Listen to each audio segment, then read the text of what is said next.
नमस्कार दोस्तों, स्वागत है आपके YouTube channel top trending GK में। दोस्तों अपन जो Delhi police constable exam 2023 special GK के 50 इंपॉर्टेंट टॉपिक की सीरीज कर रहे थे, उसमें से 8 वीडियो आ चुके हैं। प्लेलिस्ट की लिंक अवेलेबल है डिस्क्रिप्शन बॉक्स में, आप चेकआउट कर सकते हो।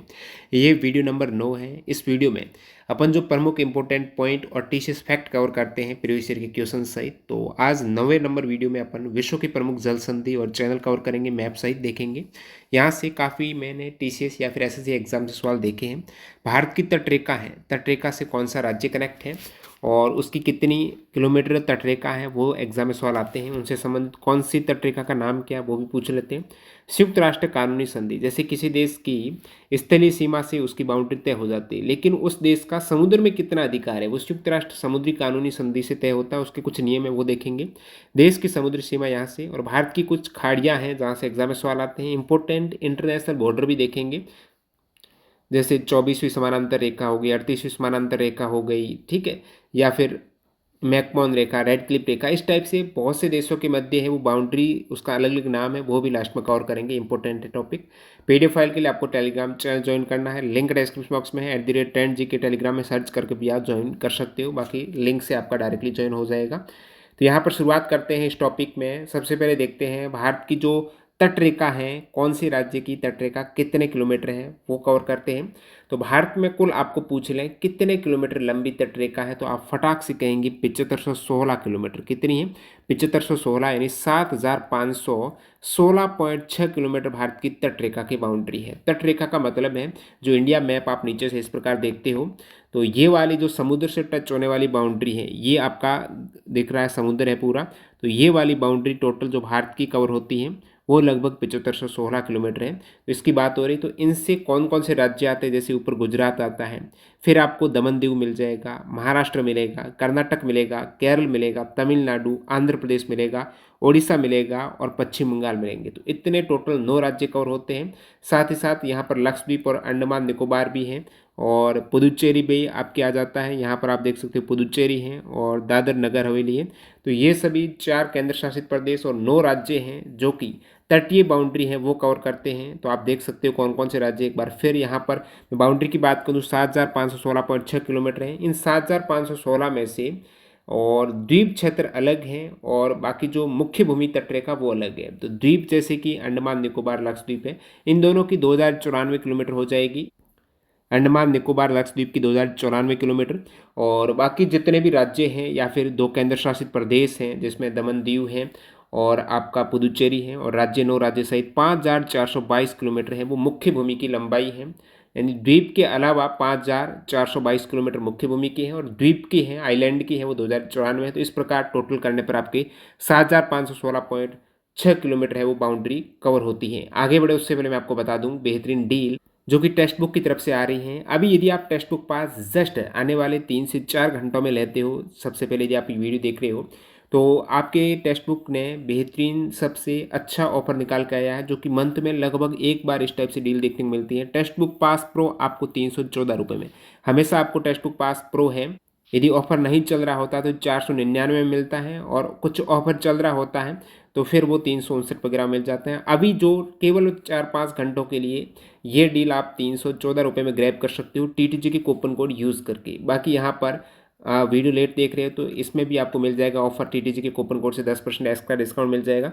अब टेक्स्ट बुक पास का क्या फ़ायदा है, इसमें सारे एग्जाम्स के मॉक टेस्ट एक ही पास में मिल जाते हैं। जैसे अभी दिल्ली पुलिस की कर रहे हो, दिल्ली पुलिस के लेटेस्ट मॉक टेस्ट यहाँ पर अपडेट है, और प्रीवियस ईयर के आपको मॉक टेस्ट मिल जाते हैं। प्रीवियस ईयर के पेपर का मॉक टेस्ट आप पास प्रो में लगा सकते हो, और सारे एग्जाम्स यानी 600-700 जितने भी स्टेट और सेंट्रल लेवल गवर्नमेंट एग्जाम्स होते हैं ना, एक टेक्स्ट बुक पास ले रहे हो। यानी आप यदि यहाँ पर 359 या फिर 314 रुपये पे कर रहे हो, तो एक बार आपने एक वर्ष में पे किया, और सारे एग्जाम जो भी एग्जाम आए, जिसकी भी भर्ती आए, उसके मॉक टेस्ट आपको वहाँ पर अवेलेबल हो जाएंगे। और भर्ती नहीं भी आती है तो आपको सेक्शनल मॉक मिल जाएंगे, मैथ के अलग, रीजनिंग के अलग मिल जाएंगे, उसमें भी टॉपिक वाइज अलग अलग मॉक टेस्ट आप देते रहते हो। तो आपकी एक्यूरेसी अच्छी खासी आती है, टाइम मैनेजमेंट बेहतर होता है, कॉन्फिडेंस बढ़ता है। तो एग्जाम से पहले जितने आप एग्जाम देंगे मॉक फॉर्म के रूप में, उसका एनालिसिस करेंगे, गलतियों में सुधार करें, तो ईजिली आप कोई भी एग्जाम क्रैक कर सकते हो। लिंक डिस्क्रिप्शन बॉक्स में टीटीजी के कूपन कोड से आप जरूर चेकआउट कीजिएगा। तो 9 राज्य कौन से हैं तटीय सीमा में, आपको ट्रिक सहित बता देता हूं। तटरेखा से लगने वाले 9 राज्य और 4 केंद्र शासित प्रदेश हैं, जिसमें तो 2 आइलैंड हैं और 2 यूटी हैं। अब है ट्रिक, गोगू ताऊ आप मक्के खाओ। गोगू ताऊ आप मक्के खाओ। गो यानी गोवा, गु यानी गुजरात, ता यानी तमिलनाडु, उ यानी उड़ीसा, ताऊ आप, आ यानी आंध्र प्रदेश, प यानी पश्चिम बंगाल, मक्के यानी महाराष्ट्र, क यानी कर्नाटक, केरल, खाओ यहाँ पर साइलेंट है। बाकी आप मैप से इजीली हैं वो याद रख सकते हो, यानी सबसे ऊपर गुजरात आ जाता है, फिर महाराष्ट्र आ जाता है। इस प्रकार से ये पूरा यू शेप वी शेप बनाकर आप जो भी यहाँ पर राज्य आते हैं वो सब तटीय राज्य हैं, इजीली आपके कवर हो जाते हैं। ऊपर उड़ीसा और पश्चिम बंगाल से खत्म हुआ, गुजरात से स्टार्ट होता है।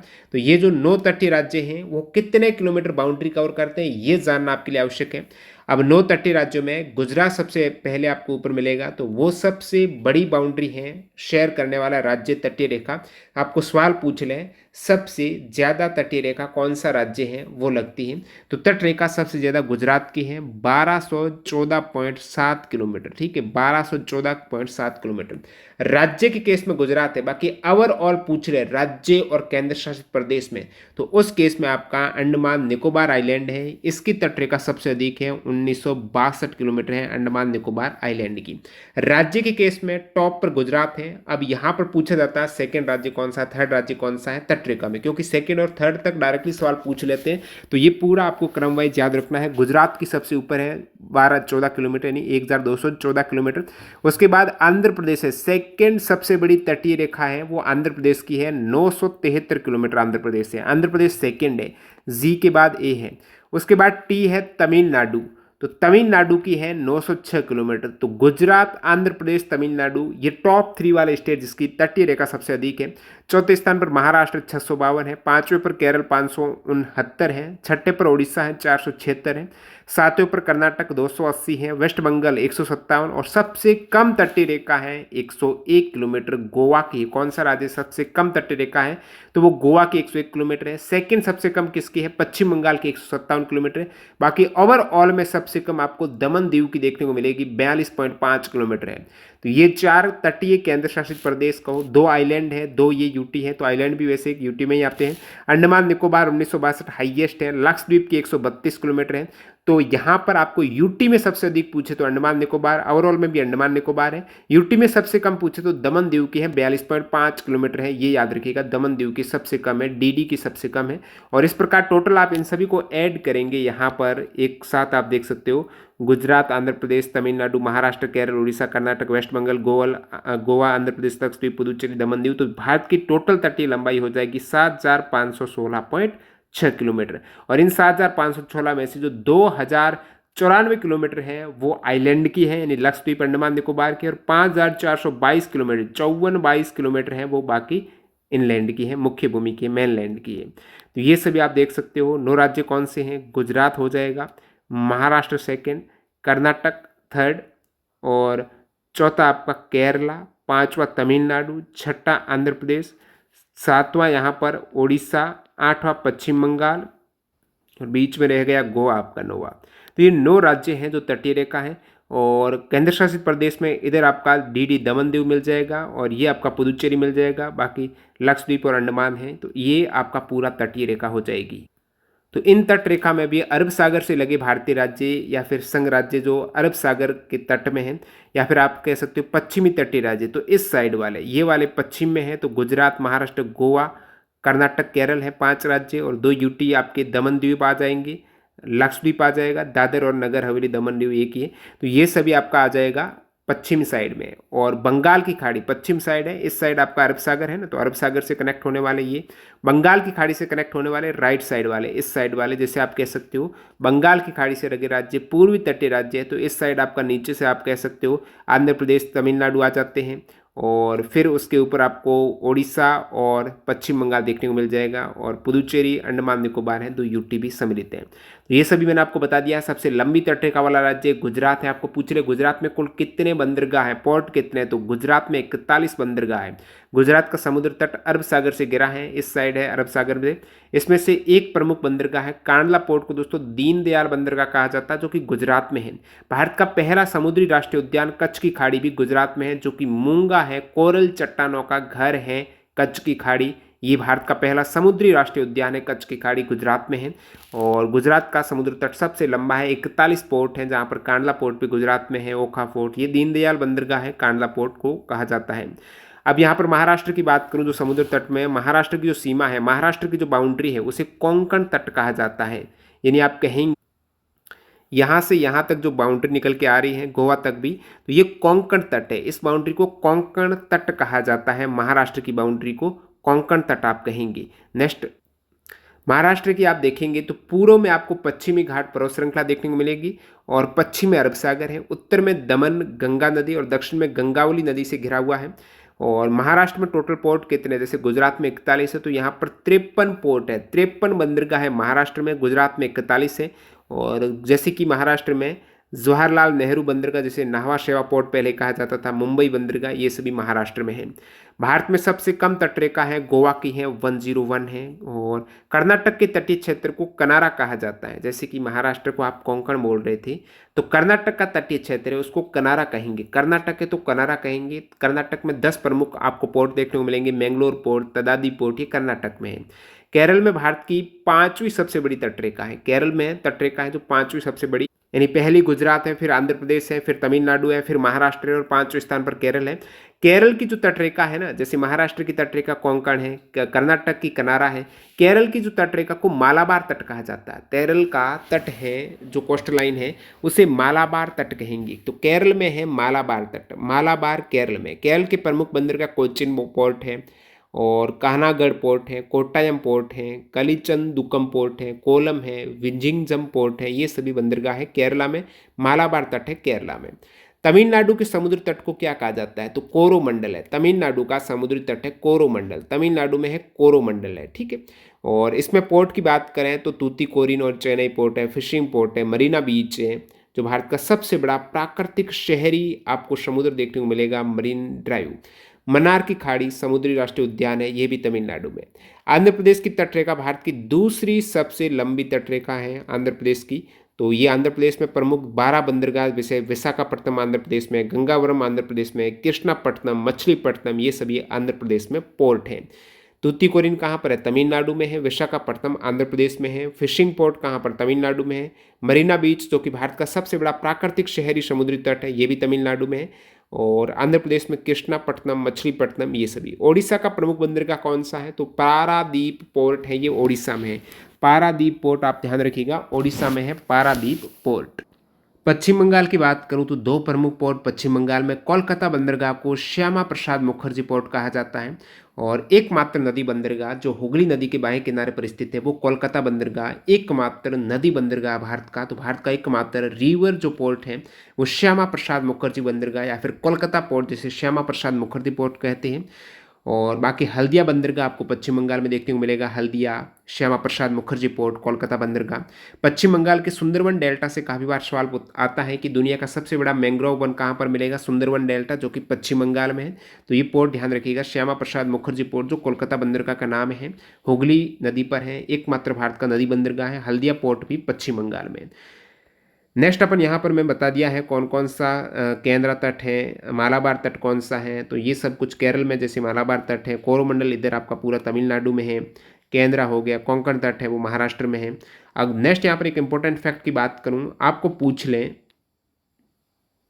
कि दुनिया में सबसे लंबी तटरेखा किस देश की है, तो आप कहेंगे कनाडा की जो कोस्ट लाइन है, तटरेखा है, वो सबसे लंबी है। कनाडा की तटरेखा की लंबाई आप कहेंगे 2,02,080 किलोमीटर है। 2,02,080 किलोमीटर है कनाडा की टोटल कोस्ट लाइन और इसे दुनिया भर में सबसे लंबी तटरेखा माना जाता है। सेकंड सबसे लंबी नॉर्वे की है 83,281, थर्ड सबसे लंबी इंडोनेशिया की है और भारत की कुछ 17-18वें रैंक पर आती है।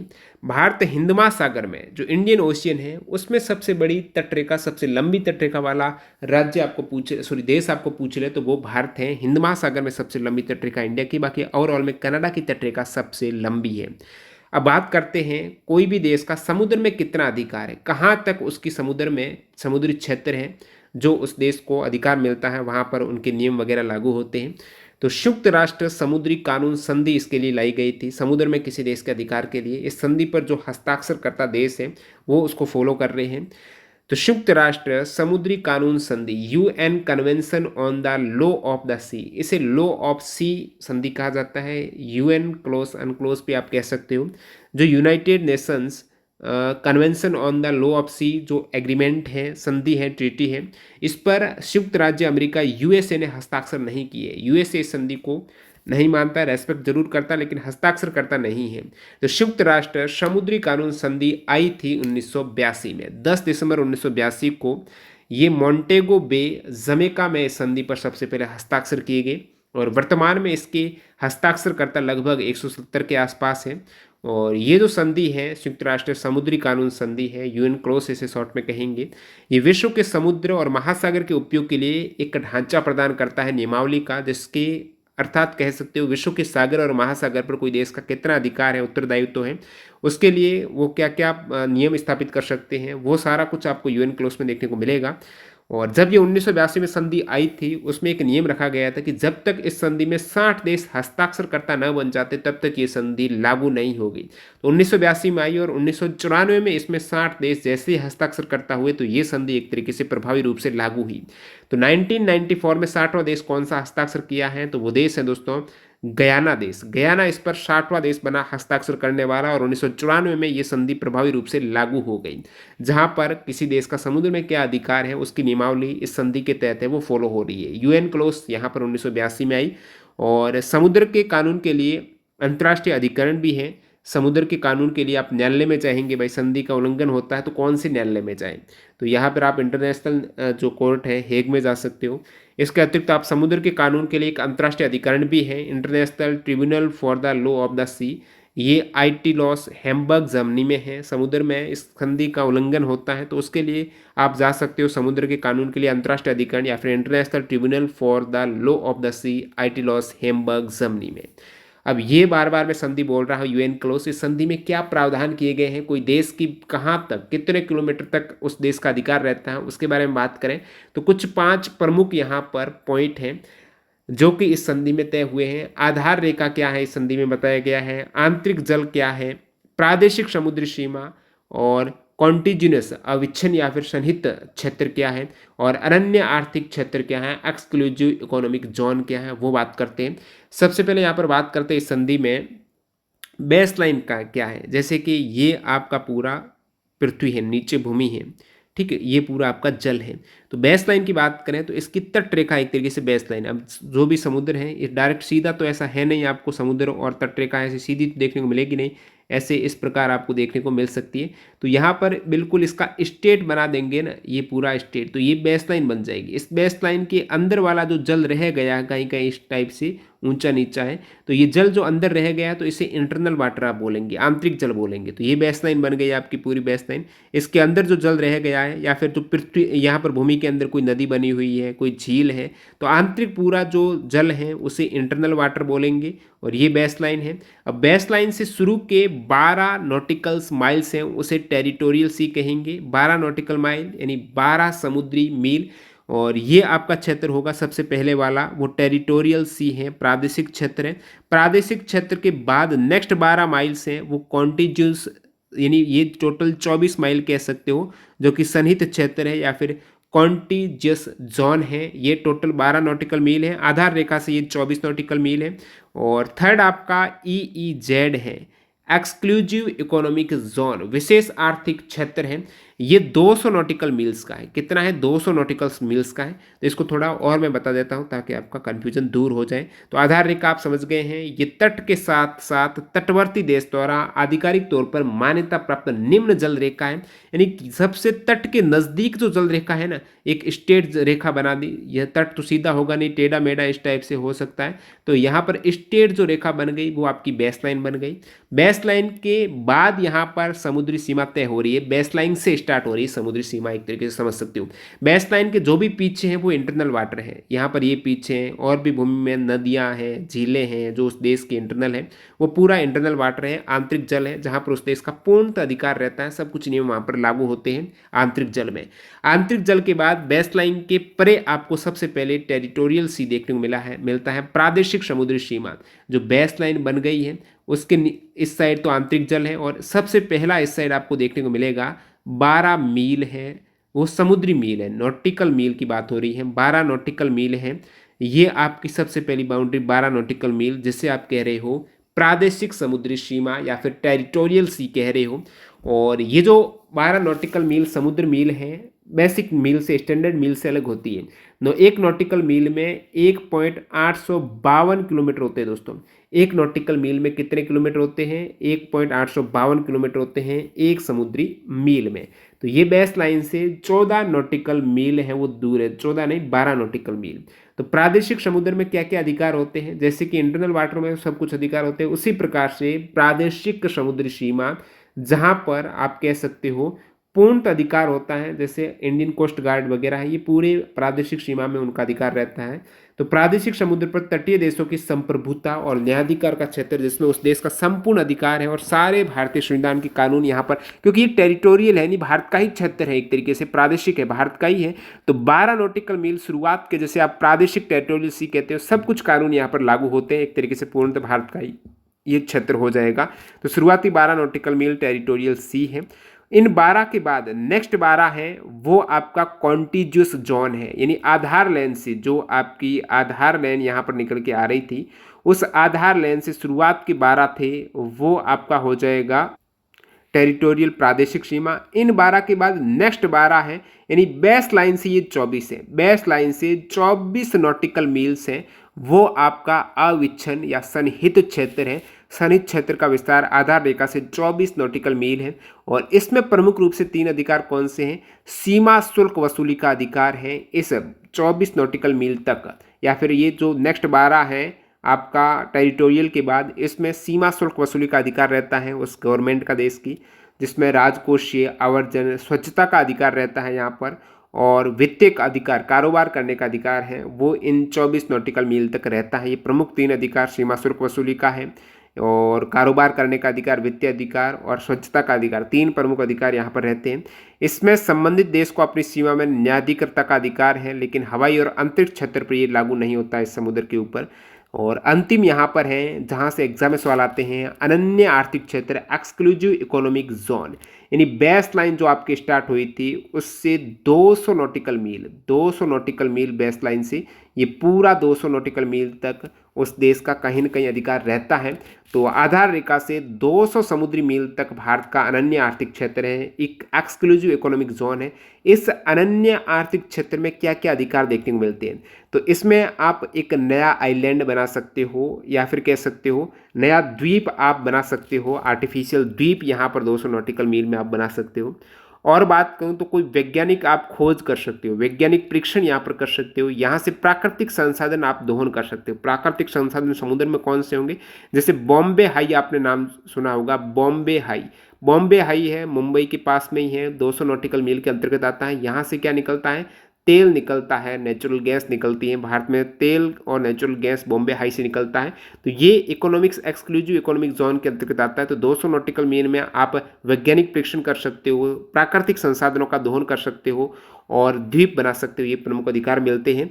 और ये हो गया आपके अनन्य आर्थिक क्षेत्र है। शुरुआत में 12 नॉटिकल मील है वो टेरिटोरियल क्षेत्र था, उसके बाद आपने कॉन्टिजियस देखा है जो 24 नॉटिकल मील तक हो रहा था आधार सीमा से, उसके बाद 200 नॉटिकल मील तक आपका एक्सक्लूसिव इकोनॉमिक जोन है। ये कुछ समुद्री अधिकार रहते हैं उस देश के।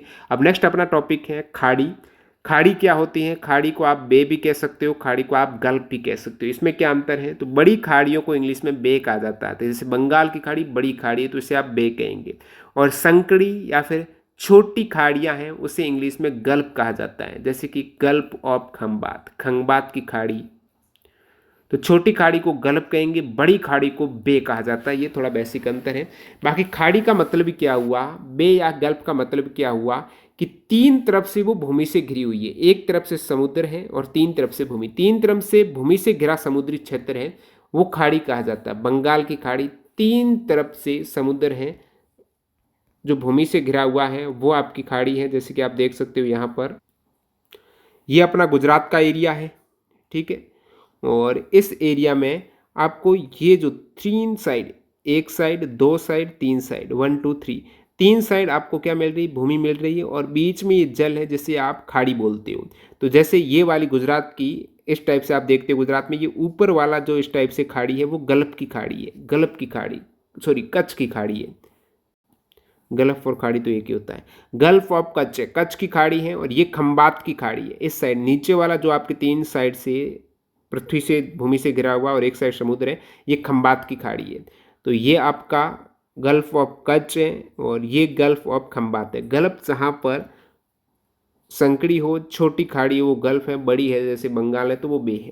तो ये खंबात की खाड़ी हो गई, ये आपका कच्छ की खाड़ी हो गई। तो खाड़ी का आपको मीनिंग समझ में आ गया, कच्छ की खाड़ी कहाँ है, खंबात की खाड़ी कहाँ है, वो आपको लोकेशन समझ में आ गई। कच्छ की खाड़ी गुजरात के कच्छ जिले में स्थित है, कच्छ जिले के पास में है। और सर क्रिक के दलदली क्षेत्र पर अधिकार को लेकर भारत और पाकिस्तान के मध्य विवाद है, वो कच्छ की खाड़ी में ही है। तो सर क्रिक जो कच्छ की खाड़ी के आसपास, और यहाँ पर गुजरात जो कच्छ की खाड़ी है। तो भारत और पाकिस्तान में यहाँ पर एक विवाद चलता है 24वीं समानांतर रेखा के रिगार्डिंग। तो आपको पूछ लें 24वीं समानांतर रेखा किसको अलग करती है, तो भारत और पाकिस्तान को विभाजित करने वाली सीमा है जो कि गुजरात में कच्छ की खाड़ी के पास है। सर क्रिक के नाम से इसे जाना जाता है, 24वीं समानांतर रेखा है। सर क्रिक को बैन गंगा भी, बाण गंगा भी कहा जाता है। भारत और पाकिस्तान की सीमा पर यह सर क्रिक 96 किलोमीटर लंबी एक एचुरी है। ये गुजरात के कच्छ जिले और पाकिस्तान में सिंध की सीमा से लगी हुई है। तो 24वीं समानांतर रेखा पाकिस्तान और भारत को अलग करती है। कहाँ पर? गुजरात साइड में जो 24वीं समानांतर रेखा आपको देखने को मिलेगी वो गुजरात साइड में है, 24वीं समानांतर रेखा है जो कि सर क्रिक के पास में है। और ये 96 किलोमीटर सर क्रिक लाइन है जो कि भारत और पाकिस्तान को अलग करती है। और कच्छ की खाड़ी भी यहीं आपको देखने को मिलती है। नेक्स्ट यहाँ पर खंबात की खाड़ी की बात करूँ तो खंबात की खाड़ी है जस्ट कच्छ की खाड़ी के नीचे आपको खंबात की खाड़ी देखने को मिलती है, जहाँ पर मुंबई नीचे की साइड में रहता है। तो गुजरात के दक्षिण में तो आप देख सकते हो खंबात की खाड़ी है, ये पूरा गुजरात का एरिया है। तो यहाँ पर ये दक्षिण साइड में आपको खंबात की खाड़ी देखने को मिलती है। और उसके बाद यहाँ पर पश्चिम भारत के शहर मुंबई और काठियावाड़ प्रायद्वीप के मध्य स्थित है। केंद्र शासित प्रदेश दमन और दीव के निकट इसका मुहाना लगभग 190 किलोमीटर चौड़ा है। खंबात की खाड़ी में गिरने वाली नदियाँ कौन सी हैं, तो वो हैं समानता। कौन सी? समानता। यानी आप कहेंगे साबरमती, माही, नर्मदा, ताप्ती। समानता साबरमती, माही, नर्मदा, ताप्ती हैं, ये खंबात की खाड़ी में गिरने वाली प्रमुख नदियाँ हैं। खंबात की खाड़ी में गिरती हैं जो पूरा अरब सागरी है आगे एक तरीके से, तो यहाँ पर गिर जाती हैं समानता नदियाँ। अब नेक्स्ट अपन बात करें मन्नार की खाड़ी की। मन्नार की खाड़ी भारत और श्रीलंका के बीच में है। जो पाक जल संधि है, पाक स्टेट है, मन्नार की खाड़ी है, ये भारत श्रीलंका के मध्य है। पाक जल डमरू मध्य और मन्नार की खाड़ी। मन्नार की खाड़ी नीचे की साइड है, जैसे मैं आपको बताऊं मैप में। खाड़ी क्या होती है? तीन साइड से भूमि से घिरा हुआ क्षेत्र। तो 1 साइड, 2 साइड, 3 साइड। तो ये श्रीलंका इस साइड है, इस साइड आपका इंडिया है। तो नीचे की साइड ये आपका राम सेतु जो आप बोलते हो इनसे अलग होती है। तो राम सेतु के इस साइड आपको नीचे की साइड मिलेगी मन्नार की खाड़ी, और ऊपर की साइड मिलेगी पाक जल डमरू मध्य, पाक स्टेट मिलेगी। तो मन्नार की खाड़ी भारत और श्रीलंका के मध्य तो है, लेकिन ये मन्नार की खाड़ी भारत में तमिलनाडु के दक्षिण में है, तमिलनाडु के नीचे की साइड। और राम सेतु के पश्चिम में, जो राम सेतु था उसके इस साइड है ना, पश्चिम साइड में, उत्तर दक्षिण पूर्व पश्चिम, तो पश्चिम साइड है राम सेतु की। ये खाड़ी हिंद महासागर में लैकाडीव सागर का हिस्सा है। तो ये लैकाडीव सागर का पार्ट है। मन्नार की खाड़ी आपको पूछ ले किस सागर का हिस्सा है, तो लैकाडीव सागर का।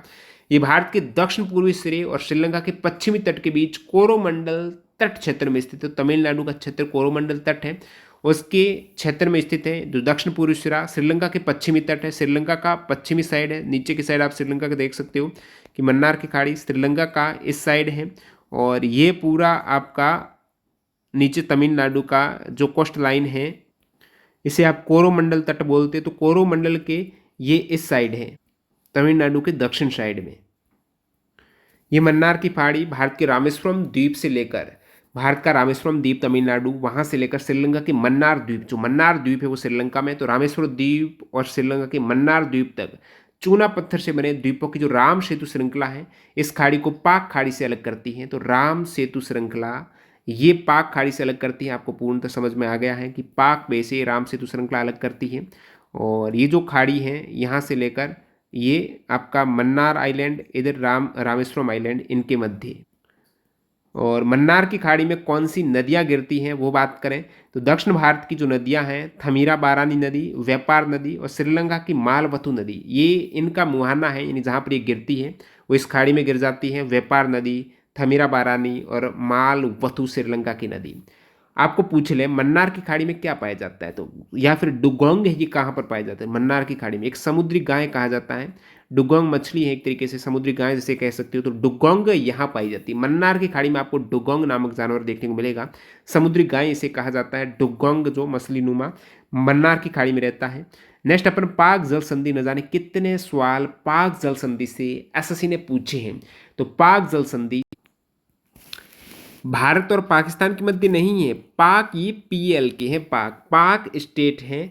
भारत और श्रीलंका के बीच जल संधि, ध्यान रखना, पाक जल संधि भारत और श्रीलंका के मध्य है। भारत का राज्य तमिलनाडु और श्रीलंका का उत्तरी प्रांत का जाफना जिला, तो तमिलनाडु और श्रीलंका का उत्तरी प्रांत, इनके मध्य है पाक जल संधि।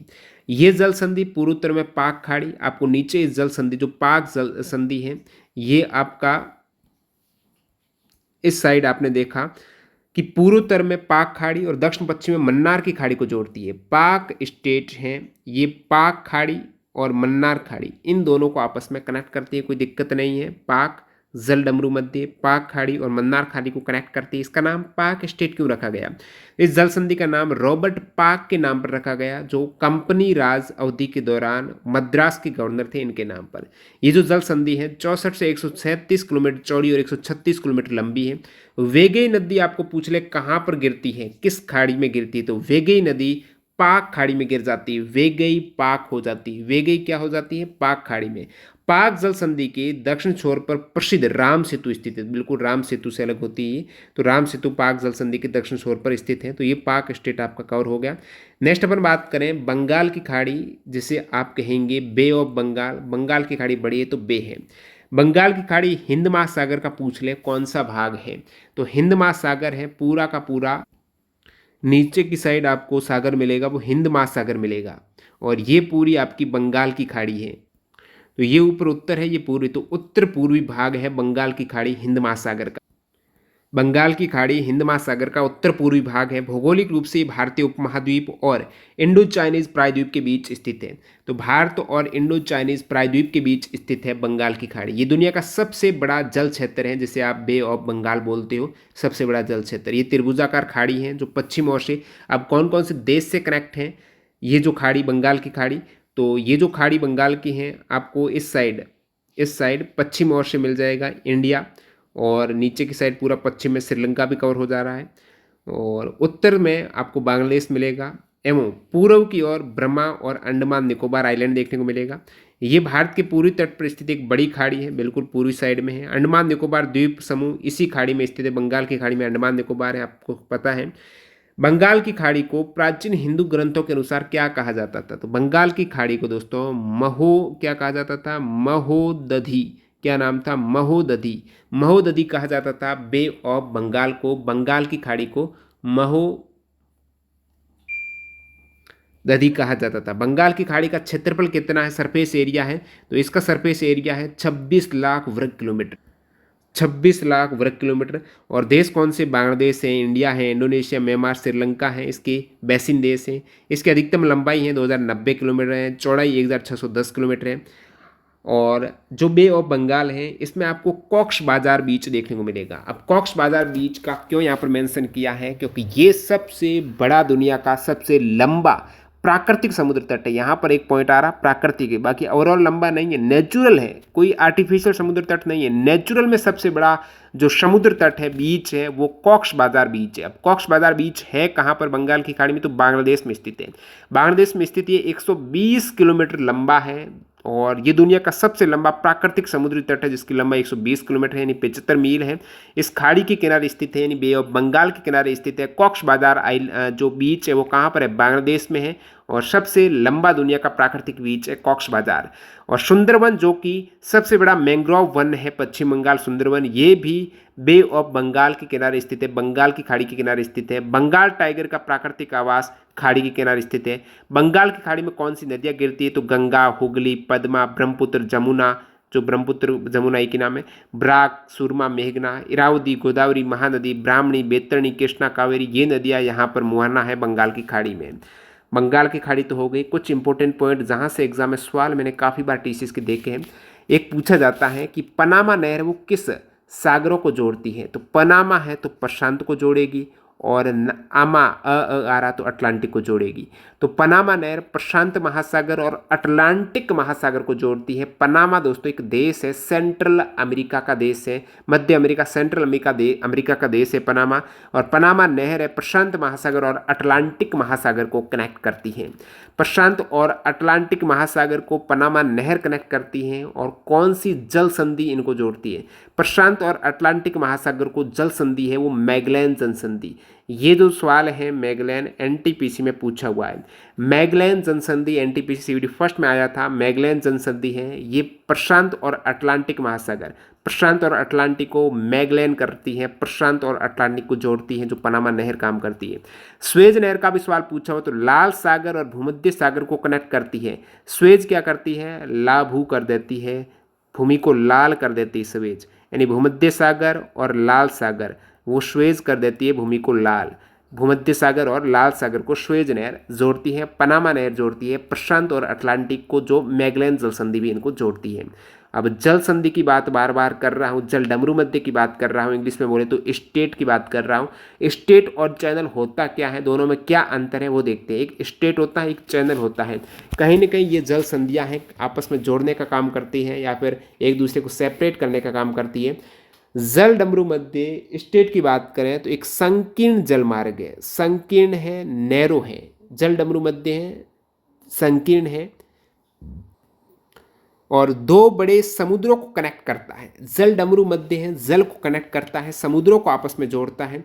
जैसे कि उदाहरण बताऊंगा उससे पहले ये प्राकृतिक रूप से बनता है। जल डमरू मध्य नेचुरल है। जल डमरू मध्य में पानी एक ही दिशा में नहीं चलता है, दो समुद्र है तो दोनों दिशा में, आमतौर पर दो समुद्र को जोड़ता है तो पानी एक ही दिशा में नहीं चलता है।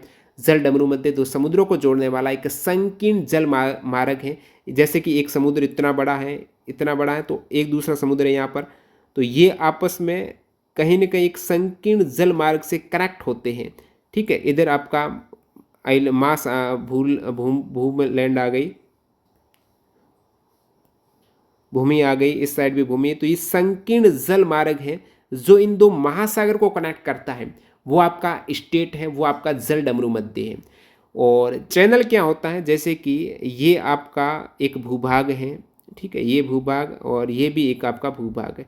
ये भूभाग आपस में अलग हो रहे हैं इस वाले जल डमरू मध्य से, और इनको आपस में जोड़ने का काम एक दूसरे के आने जाने के लिए यहाँ पर चैनल बन गया। क्या बन गया? चैनल बन गया। तो चैनल क्या होता है? दो भूभागों को आपस में कनेक्ट करता है। एक चैनल दो लैंड मास के बीच एक विस्तृत जल डमरू मध्य या जल मार्ग है। चैनल प्राकृतिक या फिर मानव निर्मित हो सकते हैं। तो दो भूभागों को आपको कनेक्ट करना है तो आप वहाँ पर चैनल बना सकते हो, मानव निर्मित बना सकते हो, प्राकृतिक दोनों हो सकते हैं। तो चैनल थोड़े वाइड होते हैं। चैनल क्या होते हैं? वाइड होते हैं। दो भूलैंड आपस में जुड़ रहे हैं तो वो वाइड थोड़ा विस्तृत होगा, और संकीर्ण होता है आपका जल डमरू मध्य। ये अंतर ज़्यादातर नहीं पूछते, लेकिन आपका बेसिक नॉलेज पता होना चाहिए। अब जल डमरू मध्य की जब बात हो रही है, यानी दो जलों को जोड़ने वाला, समुद्रों को जोड़ने वाला, तो यहाँ पर शुरुआत करते हैं डेविस जल संधि की, डेविस स्टेट की करते हैं।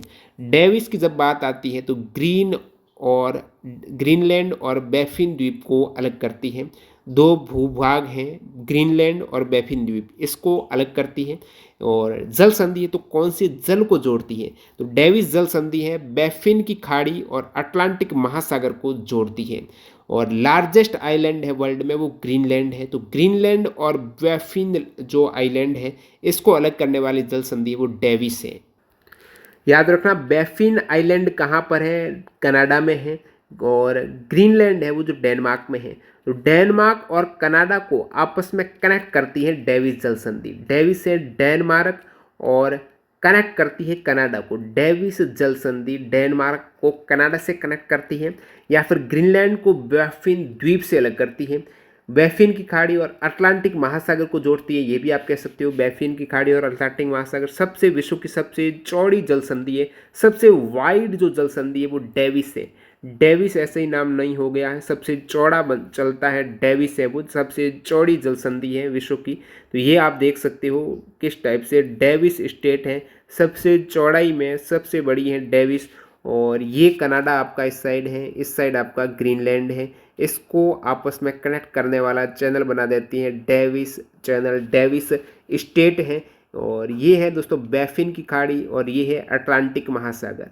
तो इस साइड पूरा अटलांटिक महासागर है, ये बैफिन की खाड़ी है, इन दोनों को आपस में कनेक्ट करती है ये डेविस स्टेट है, ये डेविस स्टेट है। बैफिन की खाड़ी, अटलांटिक महासागर, सबसे चौड़ी आपका ये स्टेट है जिसे आप डेविस स्टेट बोल रहे हो। बैफिन आइलैंड और ग्रीनलैंड को आपस में कनेक्ट करती है, कनाडा को डेनमार्क से कनेक्ट करती है, और सबसे चौड़ी खाड़ी है अटलांटिक महासागर और बैफिन की खाड़ी के मध्य डेविस स्टेट है। नेक्स्ट आपकी बेरिंग जल संधि है, ये भी काफ़ी बार एग्जाम आ चुका है। बेरिंग है तो कहाँ पर, रशिया और अमेरिका के मध्य बेरिंग की जा रही है। बेरिंग जल संधि है, ये उत्तरी पूर्वी एशिया और उत्तरी अमेरिका को आपस में अलग करती है, या फिर आप कह सकते हो उत्तरी पूर्वी एशिया में रशिया देश है और उत्तरी अमेरिका में अलास्का। तो अलास्का और रशिया के मध्य जो जल संधि है वो बेरिंग है, अलास्का और रशिया के मध्य बेरिंग है। सागर की बात करें तो बेरिंग सागर और आर्कटिक महासागर। जब आप कोई बेरिंग करते हो, आपस में चीज़ों को जोड़ने के लिए क्या करता है, बेरिंग की जाती है। तो बेरिंग करने पर आपको आर्क देखने को मिलेगी। आर्क क्या होता है, एक तरीके से जो फायर का आपको चिंगारी देखने को मिलती है ना, उसे आप आग कह सकते हो, आग की चिंगारी। जो बेरिंग आपस में फटाफट आप बेरिंग करेंगे, आग की चिंगारी मिलेगी। तो आर्कटिक महासागर और बेरिंग सागर को कनेक्ट करती है बेरिंग जल संधि। रशिया को अलास्का से अलग करती है बेरिंग जल संधि। अंतर्राष्ट्रीय तिथि रेखा के समानांतर जल संधि बेरिंग जल संधि। बेरिंग कर रहे हो तो कहीं ना कहीं अंतर्राष्ट्रीय तिथि रेखा पे समानांतर आप आगे हो। रशिया और अलास्का को अलग करने वाली बेरिंग जल संधि, ये सभी पॉइंट आपको पता होना चाहिए। तो ये आप देख सकते हो बेरिंग स्टेट है, इस साइड रशिया, इस साइड अलास्का है। अलास्का यूएसए का पार्ट है, रशिया है। इन दोनों को आपस में ये अलग कर रही है, इन दो मास को अलग कर रही है, वो है बेरिंग स्टेट। और जोड़ किसको रही है, आर्कटिक महासागर। ये जो स्टेट है आर्कटिक महासागर और बेरिंग सागर को जोड़ रही है। सबसे चौड़ी कौन सी है, अभी आपने देखा सबसे चौड़ी डेविस है दोस्तों। नेक्स्ट आपकी जल संधि है इंपॉर्टेंट, मलका स्टेट, मलका जल संधि है।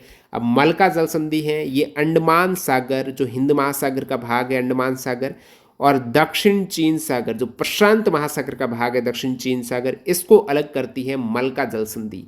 तो मलका स्टेट है, ये वाले आपके स्टेट है मलका जल संधि।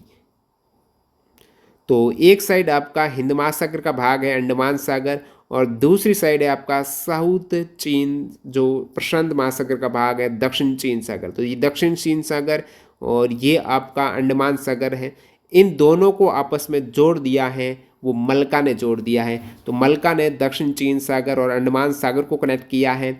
या फिर मलका की बात करूँ तो ये मलका किन के मध्य है, तो ये मलका है मलेशिया और इंडोनेशिया के मध्य। तो इंडोनेशिया मलेशिया मलय प्रायद्वीप और इंडोनेशियाई द्वीप सुमात्रा के बीच है मलका जल संधि।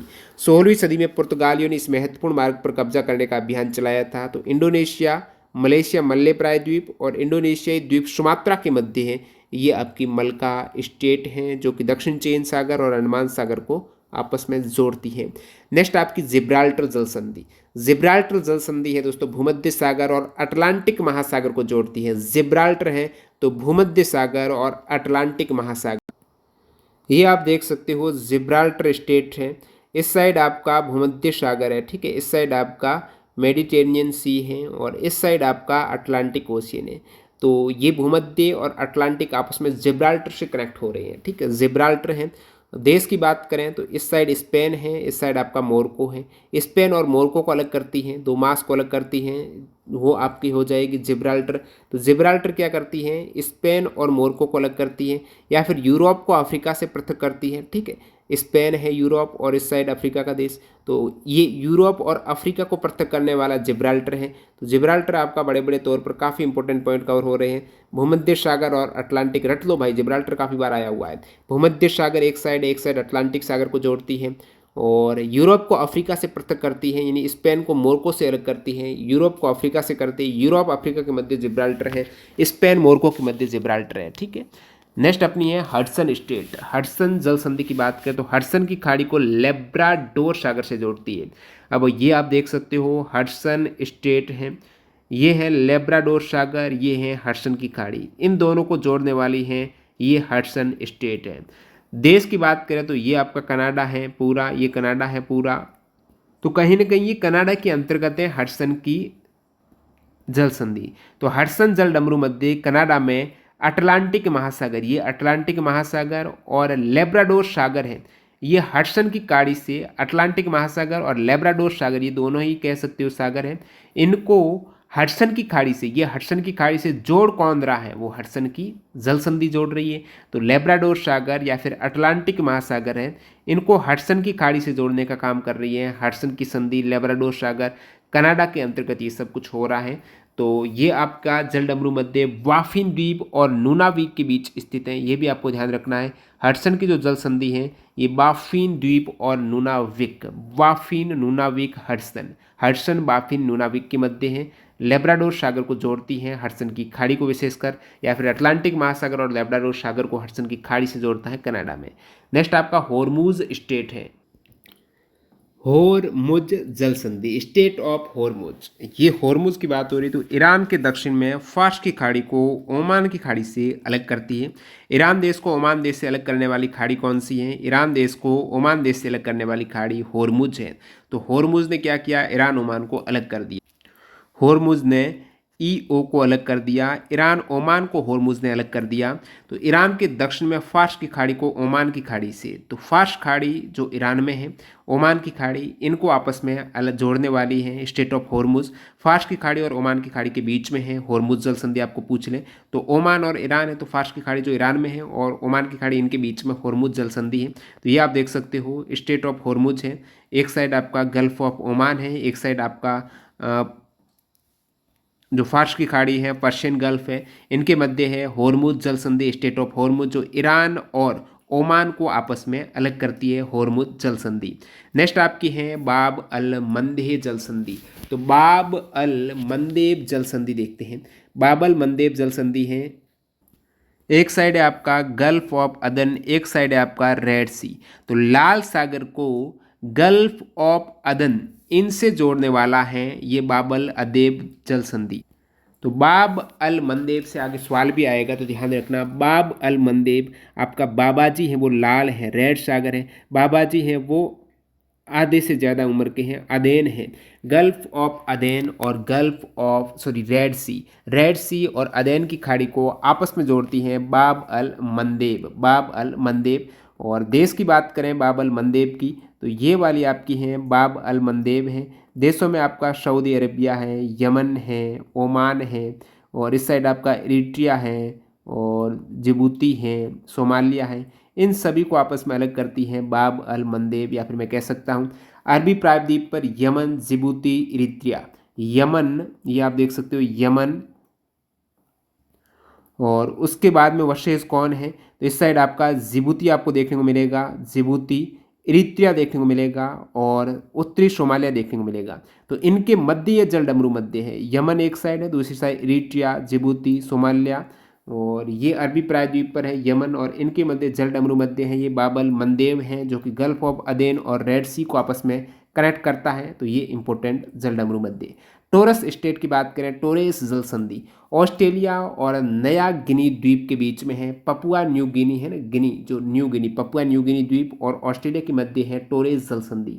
तो ये टोरेस जल संधि है, ऑस्ट्रेलिया और पपुआ न्यू गिना, इनके मध्य ये स्टेट हैं, टोरेस स्टेट हैं, टोरेस स्टेट हैं। तो ऑस्ट्रेलिया और पपुआ न्यू गिना के मध्य हैं टोरेस हैं। तो ऑस्ट्रिया और पपुआ न्यू गिना के मध्य टोरेस स्टेट है।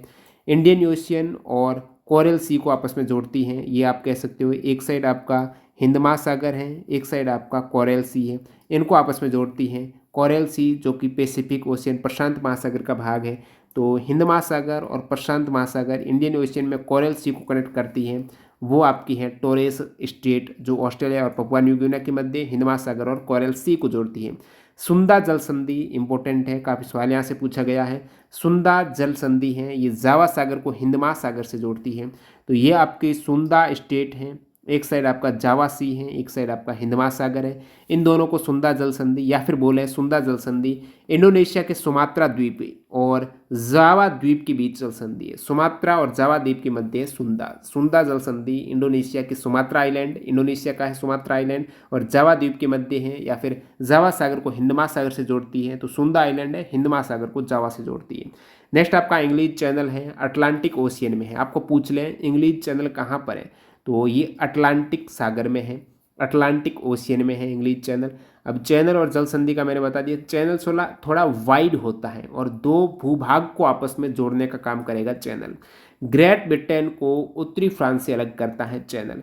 तो ये चैनल है इंग्लिश चैनल है, तो इंग्लैंड जो ग्रेट ब्रिटेन है उसको उत्तरी फ्रांस से अलग करता है इंग्लिश चैनल। सेपरेट है साउथर्न इंग्लैंड, दक्षिण इंग्लैंड को नॉर्थर्न फ्रांस है, उत्तरी फ्रांस और दक्षिणी इंग्लैंड आप कहेंगे।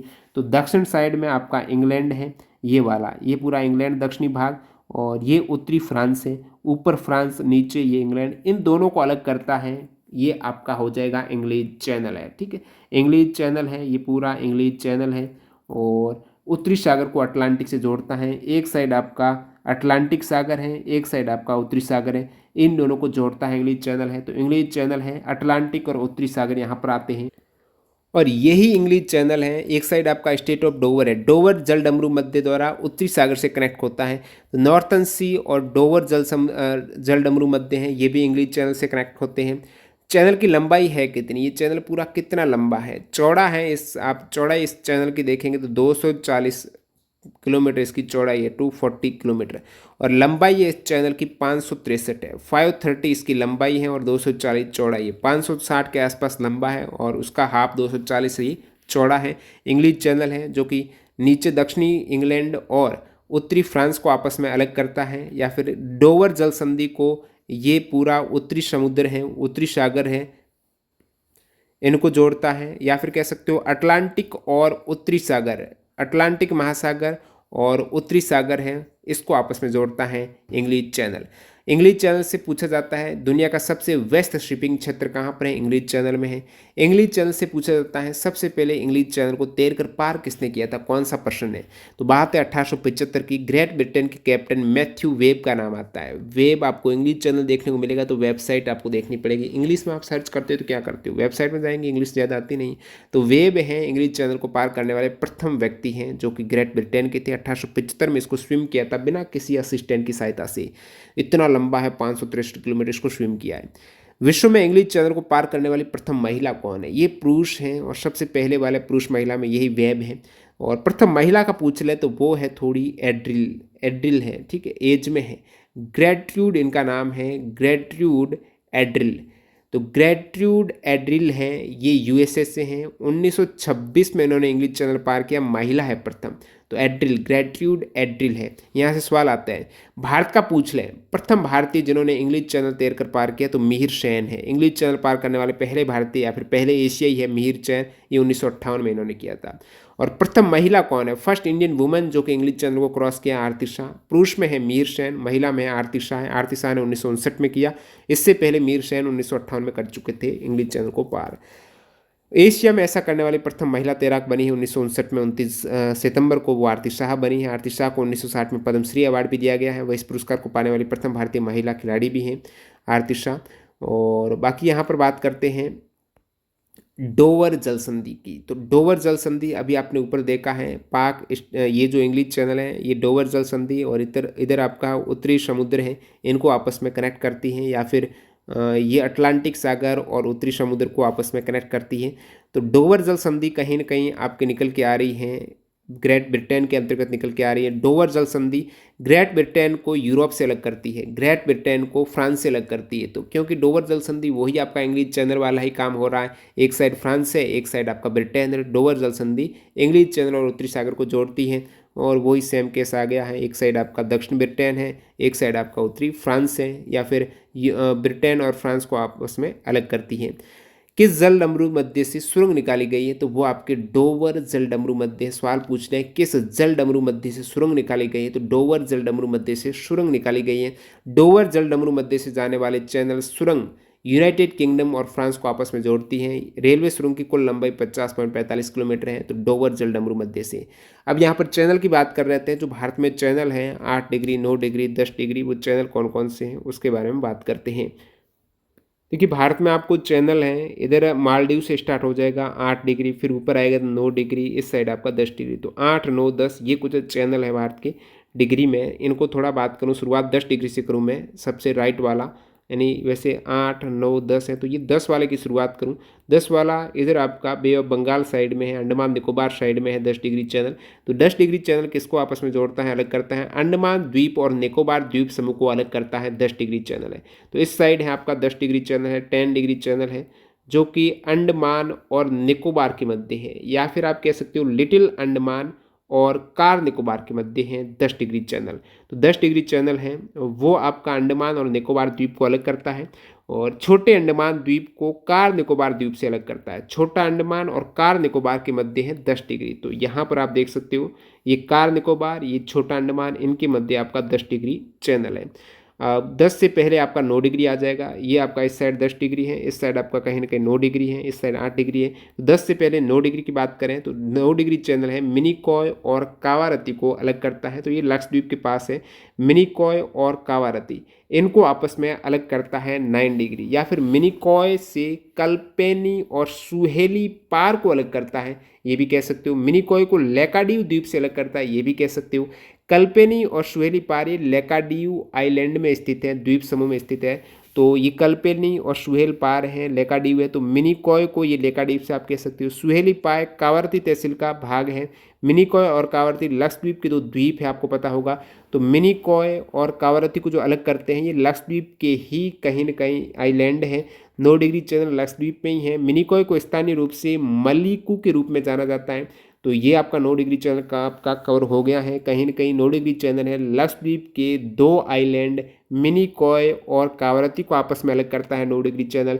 या फिर आप कह सकते हो कल्पेनी और सुहेल पार, ये जो लेकाडीव आइलैंड के भाग है कल्पेनी और सुहेल पार, इसको मिनिकॉय से अलग करता है, और मिनिकॉय से लेकाडीव द्वीप समूह को अलग करता है, ये भी आप कह सकते हो। 9 डिग्री के बाद सबसे पहले आपका 8 डिग्री चैनल है जो कि मालदीव और मिनिकॉय के मध्य है।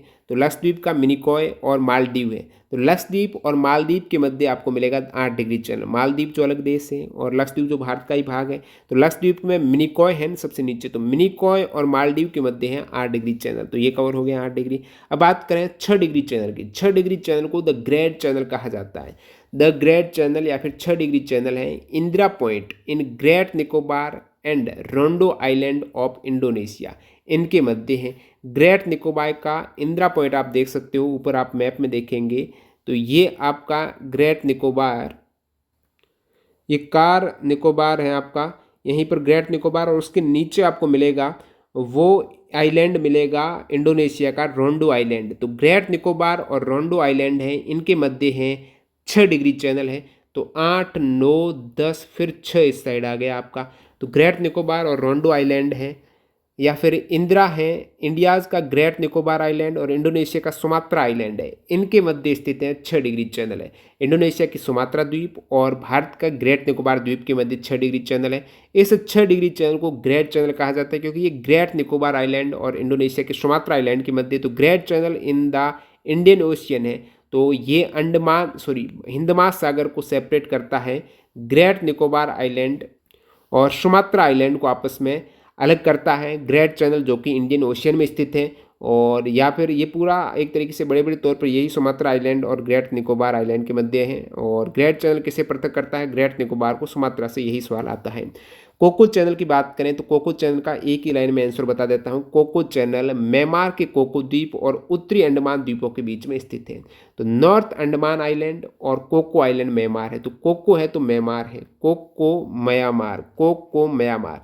म्यांमार का कोको द्वीप है, कोको द्वीप म्यांमार में है। और उत्तरी अंडमान द्वीप है, अंडमान उत्तरी अंडमान द्वीप और म्यांमार के कोको द्वीप के मध्य है कोको चैनल। कोको और कुक जल संधि की बात करें, कुक स्टेट कहाँ पर है? तो न्यूजीलैंड के उत्तर और दक्षिण द्वीपों को अलग करती है कुक जल संधि। तो ये आप देखेंगे न्यूजीलैंड के ये कुक स्टेट है, उत्तर और दक्षिण आपस में जो द्वीप है इनको अलग करती है कुक जल संधि। तो कुक जल संधि कहाँ पर है? न्यूजीलैंड में है। कुक आप करना, कोई नई चीज़ आप खुद आपको कब करेंगे, कोई नई चीज़ बनानी तब आप क्या करेंगे, वहाँ पर पकाएंगे, कुक करेंगे। तो नई चीज़ है न्यूजीलैंड है। कुक स्टेट न्यूजीलैंड के उत्तरी और दक्षिण द्वीपों को अलग करती है। कौन से देश के? न्यूजीलैंड के उत्तरी और दक्षिण द्वीप को आपस में सेपरेट करती है। कौन से सागर को जोड़ती है? कुक आए जो संधि है। तो कुक आप कर रहे हो तो तस्मान सागर को दक्षिण प्रशांत सागर है, ये तस्मान सी है, इस साइड दक्षिण प्रशांत सागर है। तो दक्षिण प्रशांत सागर है और तस्मान है, सम्मान के साथ आप कुक कीजिएगा, तस्मान सागर। और फिर यहाँ आपका प्रशांत, दक्षिण प्रशांत महासागर को जोड़ती है, न्यूजीलैंड को उत्तरी दक्षिण आइलैंड को जोड़ती है। नेक्स्ट यहाँ पर आपकी बात करें तो वो है सुशीमा स्टेट। सुशीमा स्टेट है, ये कोरिया और जापान के मध्य है, कनेक्ट करती है Sea of Japan Yellow Sea and East China Sea को। तो सी ऑफ जापान ये आपका सुशिमा स्टेट, सुशिमा स्टेट है। सी ऑफ जापान, जापान का सागर, और येलो पीला सागर और ईस्ट चाइना सी इनको जोड़ती है। जापान सागर को येलो सागर से और ईस्ट चाइना सी से जोड़ती है सुशिमा। सुशिमा है तो जापान और चाइना को आपस में एक तरीके से यहाँ पर नॉर्थ कोरिया और जापान के मध्य है।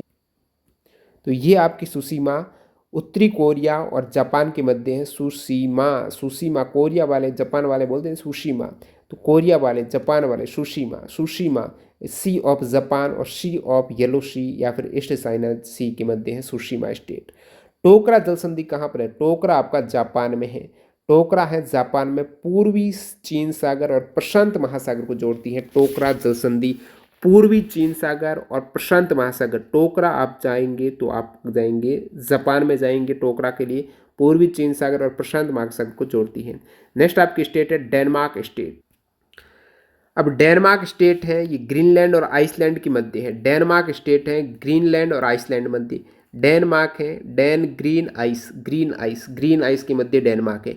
या फिर उत्तरी अटलांटिक और आर्कटिक महासागर के बीच में है। आर्कटिक और अटलांटिक महासागर के बीच में है। अटलांटिक ओशियन और Arctic ocean, arc Atlantic, Atlantic और आर्कटिक के मध्य डेनमार्क है। डेनमार्क है ग्रीनलैंड और आइसलैंड के मध्य या फिर आर्कटिक और अटलांटिक के मध्य है डेनमार्क जल संधि। बिल्कुल क्लियर। लुजॉन की संधि किन दो सागरों को जोड़ती है? तो लुजन की संधि दक्षिण चीन सागर और फिलीपींस सागर को जोड़ती है। सवाल पूछा हुआ है, लुजॉन की संधि दक्षिणी चीन सागर और फिलीपींस सागर को जोड़ती है। लुजॉन है तो लुजॉन दक्षिणी चीन सागर और फिलीपींस सागर, दक्षिणी चीन सागर फिलीपींस सागर, लुजॉन संधि। युकाटन जल संधि, युकाटन स्टेट है, ये किसको करती है? युकाटन क्यूबा को, कहीं ना कहीं युकाटन में क्यूबा और मैक्सिको आते हैं। मैक्सिको और क्यूबा को अलग करती है युकाटन, यू क्यूबा, क्यूबा और Mexico, Yucatan Cuba max, max cube, max cube, Mexico Cuba को युकाटन जल संधि याद रखिएगा। मैक्स क्यूब युकाटन है। मैक्सिको की खाड़ी को कैरिबियन सागर को जोड़ती है। तो युकाटन चैनल आप देख सकते हो, गल्फ ऑफ मैक्सिको, इस साइड आपका कैरिबियन सागर है। कैरिबियन सागर और गल्फ ऑफ मैक्सिको या फिर क्यूबा और मैक्सिको को, मैक्स क्यूबा को जोड़ती है Yucatan channel, gulf of Mexico और कैरिबियन सागर को आपस में जोड़ती है। नेक्स्ट आपकी फ्लोरिडा जल संधि। अब फ्लोरिडा जल संधि है, स्टेट ऑफ फ्लोरिडा है, ये फ्लोरिडा है, ये आपका क्यूबा है और इस साइड आपका गल्फ ऑफ मैक्सिको है। तो जो फ्लोरिडा जल संधि है वो मैक्सिको की खाड़ी और अटलांटिक महासागर को जोड़ती है। या फिर आप कह सकते हो फ्लोरिडा है यूएसए के फ्लोरिडा प्रायद्वीप को क्यूबा से अलग करती है। तो ये आपका फ्लोरिडा है और ये है क्यूबा। तो फ्लोरिडा, फ्लोरिडा और क्यूबा के मध्य है, यूएसए का फ्लोरिडा और क्यूबा के मध्य है, गल्फ ऑफ मैक्सिको और अटलांटिक महासागर को जोड़ती है। नेक्स्ट आपकी मोजाम्बिक जल संधि। मोजाम्बिक जल संधि हिंद महासागर में है।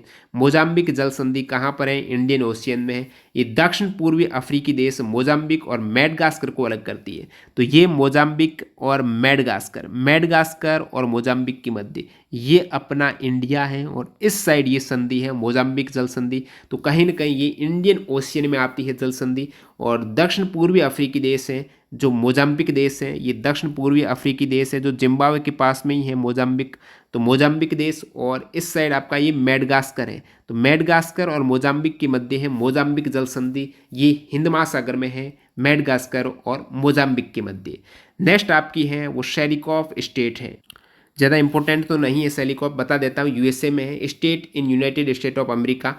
ये जो शेलिकॉफ स्टेट है अलास्का राज्य में, पश्चिम में अलास्का मुख्य भूमि और पूर्व में कोडियाक और अफोगानाक द्वीपों के बीच में है। शेलिकॉफ स्टेट यूएसए में है, अलास्का राज्य में, कोडियाक के मध्य है।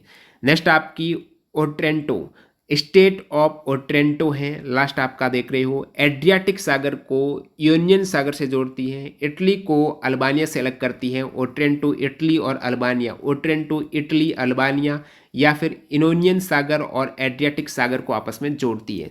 ये कुछ प्रमुख जल संधियां हो गई हैं। स्टेट ऑफ ओट्रांटो आप देख सकते हो, अल्बानिया और इस साइड आपका इटली। जल संधि पर आधारित टीसीएस के प्रीवियस ईयर के सवाल देखते हैं दोस्तों। सवाल देखो, कौन सी जल संधि अटलांटिक महासागर को प्रशांत महासागर से जोड़ती है? एनटीपीसी में आया है। तो शुरुआत में आपने देखी थी मैगलेन जल संधि, पनामा नहर आपने देखी थी, वही है अटलांटिक और प्रशांत। तो पनामा में मैंने बताया था पनामा, प्रशांत और आ रहा, तो अटलांटिक और प्रशांत के मध्य पनामा है और मैगलेन है। तो अटलांटिक महासागर और प्रशांत के मध्य मैगलेन जल संधि है। डेनमार्क जल संधि आपने ऊपर देखा ग्रीनलैंड और आइसलैंड को अलग करती है, जस्ट अभी देखा था Denmark, green island, Iceland, Denmark. Next अपना पाक जल संधि CHSL में आ चुका 2020 में, ये बिल्कुल भारत और श्रीलंका के मध्य इजी है। डंकन जल संधि किनके मध्य? अब डंकन जल संधि की बात करें तो डंकन मार्ग है, हिंद महासागर में एक जल संधि है, इंडियन ओशियन में है। ये उत्तर में रटलैंड द्वीप जो ग्रेट अंडमान का हिस्सा है और दक्षिण में छोटा अंडमान को अलग करता है। तो डंकन मार्ग हिंद महासागर में ग्रेट अंडमान और छोटा अंडमान को अलग करता है। ग्रेट अंडमान, छोटा अंडमान, तो रटलैंड द्वीप और छोटा अंडमान को अलग करता है डंकन जल संधि। तो ये हिंद महासागर में अंडमान में ही स्थित है, छोटा अंडमान और ग्रेट अंडमान के बीच में डंकन जल संधि, ध्यान रखिएगा। कौन सी जल संधि आर्कटिक सागर और प्रशांत महासागर को जोड़ती है? बेरिंग आपने किया था, रशिया में किया था बेरिंग आपने। तो बेरिंग में आपका आर्क निकला था, तो आर्कटिक महासागर और प्रशांत महासागर को आर्क निकला, तो आर्क को तो शांत करना पड़ेगा। तो रशिया और अलास्का के मध्य है बेरिंग जल संधि, या फिर आर्कटिक महासागर और प्रशांत महासागर के मध्य। युकाटन जल संधि कौन से दो देशों को जोड़ती है? युकाटन आपने कहा था, Yucatan max cube Yucatan, you you you Q ऐसे किया था। युकाटन मैक्सिको को क्यूबा के बीच की जल संधि है। ये जल संधि मैक्सिको की खाड़ी के साथ कैरिबियन सागर के युकाटन बेसिन को कनेक्ट करती है। मलका जनसंधि आपने देखा, मलेशिया और इंडोनेशिया को अलग करती है, मलका मलेशिया इंडोनेशिया। भारत को श्रीलंका से अलग करने वाले एमटीएस में आ चुका है, पाक स्टेट है। डेनमार्क कौन सा? ग्रीनलैंड आइसलैंड के मध्य। बाब अल मंदेब, भाई बाब अल मंदेब किन जल? बाबा है तो लाल है और आधी उम्र का है, तो अध्ययन की खाड़ी और लाल सागर को आपस में कनेक्ट करती हैं बाब अल मंदेव जल संधि। बाब अल मंदेव जल संधि को दुख के द्वार के रूप में, भाई बड़े हो गए, बुजुर्ग हो गए, दुख तो आएगा, दुख का द्वार है बाब अल मंदेव। स्वेज नहर आपने देखा लाल सागर और भूमध्य सागर के मध्य है स्वेज नहर। डेविस जल संधि आपने देखा बाफिन बे और लेब्राडोर सागर को मिलाती है डेविस। हारमुज जल संधि फार्स की खाड़ी, ओमान की खाड़ी हारमुज है, फार्स ओमान आपने देखा। कर्च जल संधि काला सागर और अजोर सागर। जिब्राल्टर जल संधि आपने मोरको स्पेन को अलग करने वाली, भूमध्य सागर और अटलांटिक महासागर को जोड़ने वाली जिब्राल्टर थी, भूमध्य सागर और अटलांटिक, मोरको और स्पेन के मध्य। तो ये सब कुछ आप देख चुके हो। कोरिया जल संधि किन दो देशों के बीच समुद्री मार्ग है? कोरिया है तो दक्षिण कोरिया और जापान के मध्य कोरिया है। कौन सा जल डमरू मध्य? जावा और सुमात्रा द्वीप के मध्य है, तो ये सुंदा जल डमरू मध्य आप कवर कर चुके हो। नेक्स्ट अपना है किस महासागर में टोरोस जल डमरू मध्य है? टोरोस है प्रशांत महासागर में, टोरोस है प्रशांत, टोरो प्रशांत में है। ओट्रांटो जलडमरू मध्य है एड्रियाटिक सागर और आयोनियन सागर। कुक जलडमरू मध्य है तस्मान सागर। अब कुक है तो सम्मान के साथ आपने कुक किया था और आपने कहा था मैं न्यूजीलैंड के उत्तरी और दक्षिण आइलैंड है, न्यू चीज को कुक कर रहे थे आप, तो तस्मान सागर और दक्षिण प्रशांत महासागर। मोजाम्बिक चैनल हिंद महासागर में है दोस्तों, मोजाम्बिक आपने अभी देखा है ना हिंद महासागर में, इंडिया के इस साइड वाला।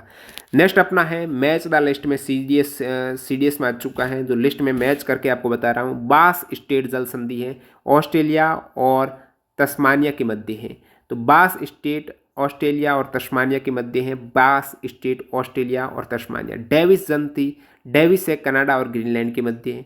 डोवर जल संधि यूके और फ्रांस के मध्य है। फ्लोरिडा जल संधि यूएसए और क्यूबा के मध्य है। ये सब कुछ कवर कर दो। दुनिया की सबसे लंबी जल संधि कौन सी है? दुनिया की सबसे लंबी जल संधि है मलका जल संधि। दुनिया की सबसे लंबी जल संधि आपको पूछे तो आप कहेंगे मलका जल संधि दुनिया की सबसे लंबी है। मलका जल संधि है, ये दक्षिण चीन सागर और अंडमान सागर को जोड़ती है। 800 किलोमीटर लंबा एक कीप के आकार का संकीर्ण जल मार्ग है। अब कुछ इंपॉर्टेंट मैं आपको फैक्ट बताऊं चैनल के रिगार्डिंग, करंट का देखा है अभी मैंने हाल फिलहाल में। नॉर्थ चैनल के बारे में है, उत्तरी चैनल के बारे में। नवी मुंबई के 18 वर्षीय ओपन वाटर तैराक अंशुमन झिंगरन इनका नाम है। नॉर्थ चैनल पार करने वाले सबसे कम उम्र के व्यक्ति हैं। नॉर्थ चैनल को पार करने वाले सबसे कम उम्र के व्यक्ति इंडिया के नवी मुंबई से, नाम है अंशुमन झिंगरन। 2023 का करंट अफेयर्स है दोस्तों, याद रखिएगा अंशुमन झिंगरन नॉर्थ चैनल को पार करने वाले सबसे कम उम्र के व्यक्ति। नॉर्थ चैनल है कहाँ पर? उत्तरी आयरलैंड के उत्तर पूर्वी तट और स्कॉटलैंड के दक्षिण पश्चिमी तट के बीच में। और बात करूं यहाँ पर नॉर्थ चैनल पार करने वाले सबसे उम्रदराज भारतीय बने थे 2022 में, इनका नाम है एल्विस अली। एल्विस अली सबसे उम्रदराज बने थे। तो ये कुछ करंट अफेयर्स के फैक्ट हो गए। और बाकी नेक्स्ट वीडियो आपको मिलेगा जिसमें इंपॉर्टेंट इंटरनेशनल बॉर्डर के बारे में बात करेंगे और भारत के पड़ोसी राज्यों के बारे में बात करेंगे। जो भारत के पड़ोसी देश से संबंधित जुड़े हुए राज्य हैं ना, वो कौन से जहाँ से एग्जाम में सवाल पूछे जाते हैं, और इंटरनेशनल बॉर्डर के बारे में बात करेंगे। तो अगले वीडियो में कवर हो जाएगा। बाकी पीडीएफ के लिए आपको टेलीग्राम चैनल ज्वाइन करना है। वीडियो काफ़ी लंबा हो गया है, ये सारा कुछ कंटेंट आपको एक वीडियो मिल रहा है। एफर्ट के लिए लाइक कर देना, काफ़ी इंपॉर्टेंट है आने वाले TCS एग्जाम, SSC एग्जाम्स, विशेषकर दिल्ली पुलिस कांस्टेबल एग्जाम। और न्यू कैंडिडेट जो टेस्ट सीरीज लेना चाहते हैं तो अभी TTG के कूपन कोड टेक्स्ट बुक में अप्लाई करें तो काफ़ी बेहतरीन डील का आप फायदा उठा सकते हो। लिमिटेड टाइम के लिए कुछ डील चल रही है, अच्छा है, ओवरली डील चल रही है। लिंक डिस्क्रिप्शन बॉक्स में चेकआउट कीजिएगा। धन्यवाद।